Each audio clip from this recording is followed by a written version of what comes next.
Welcome to this brand new explainer series. Today, we're diving headfirst into a highly provocative, culturally critical book called Perverting Our Reproductive Nature. We're starting right at the very beginning, Chapter 0, the introduction. Now, the central thesis here is honestly pretty stark. The author argues that modern society has fundamentally altered its core human design, and that's leading to a whole cascade of civilizational consequences. So, our goal today? We're strictly mapping out these foundational arguments, just laying the groundwork so you can really grasp this worldview before we dive deeper into the rest of the text. Right off the bat, the book hooks us with this deeply unsettling, almost Socratic kind of question: what if the thoughts you defend most passionately are not entirely your own? It's a heavy thought, right? We're essentially being asked to examine the true origins of our most deeply held beliefs. Stuff about marriage, family, biology. Have we actually logically reasoned our way to our modern conclusions? Or have we just kind of absorbed the narratives and comforts around us, letting our environment define what's right and wrong for us? Now, to really understand where this book is going, we absolutely have to lock down the specific definition of one particular word. And that word is perversion.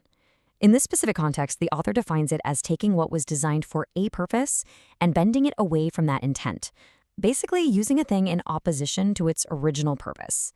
So we're not just talking about explosive tablet scandals here, we are talking about a foundational, structural distortion of human nature.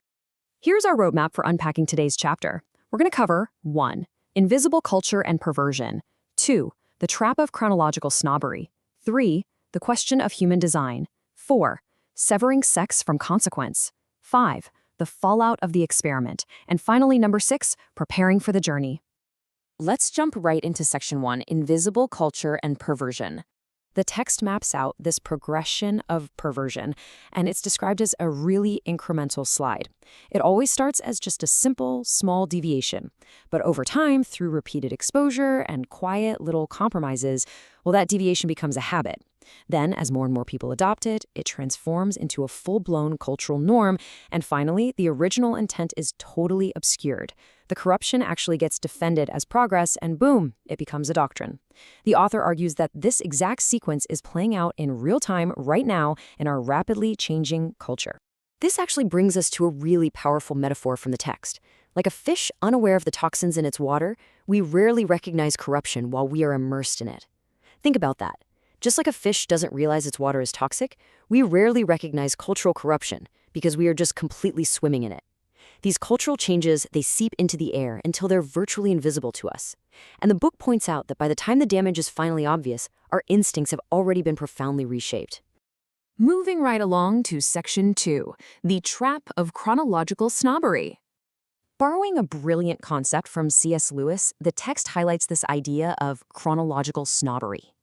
Lewis defined it as the uncritical acceptance of the intellectual climate common to our own age, and the assumption that whatever has gone out of date is, on that account, discredited.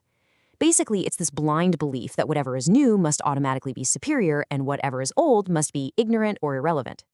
The author argues that this exact mindset is what allows modern society to slowly redefine sacred concepts, like marriage, sexual boundaries, family, without ever really evaluating what we're losing in the process. But, it isn't just the mindset we're dealing with. It's the sheer, dizzying speed of it all. Historically speaking, the pace of change was actually slow enough that generations could recognize the differences and, actually process them. But today, ideas go global in a matter of seconds. We're unleashing technologies that completely rewire human intimacy before we even begin to understand their true cost. According to the book, we are effectively running a massive experiment on ourselves in real time. Which leads us to section 3, the question of human design. This entire premise pivots on one absolutely massive question. Does human nature exist at all? The author posits that if we're just these infinitely malleable, self-defining beings, then honestly, there's no such thing as perverting human nature. They're just personal preferences. But if human nature is a real, tangible thing, if our bodies and our instincts actually point towards specific ends, well, then there are ways to naturally align with that design, and there are ways to completely rupture it. To back this up, the text points straight to observable reality. We see form literally everywhere. I mean, think about it. An eye is structured specifically for sight. Form implies a function implies a purpose, and purpose inherently implies an intention or a design. Whether you want to call it evolution, biology, or nature, the book argues that you really can't escape this language of design. And here's the kicker. Once design is acknowledged, the possibility of perverting it becomes very, very real. All right, let's look at Section 4, Severing Sex from Consequence. The book suggests this all began with a question that, at the time, sounded incredibly liberating. What if desire could be pulled away from duty, intimacy from responsibility, and reproduction from relationship? What if we could just completely separate sex from consequence? And as the author points out, this didn't just stay some theoretical philosophical thought experiment. It rapidly evolved into concrete policy, into cutting-edge technology, and eventually into massive global industries. For basically all of human history, biological reality was this totally unified package.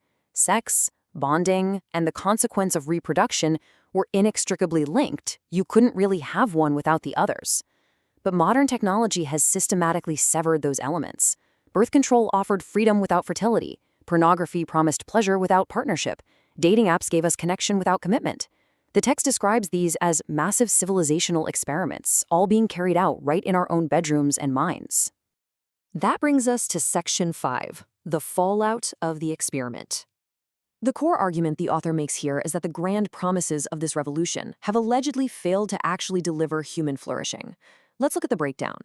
The promise of ultimate freedom and connection. That resulted in soaring rates of isolation and loneliness. The promise of controlling our fertility strongly correlates with drastically falling birth rates and delayed marriages.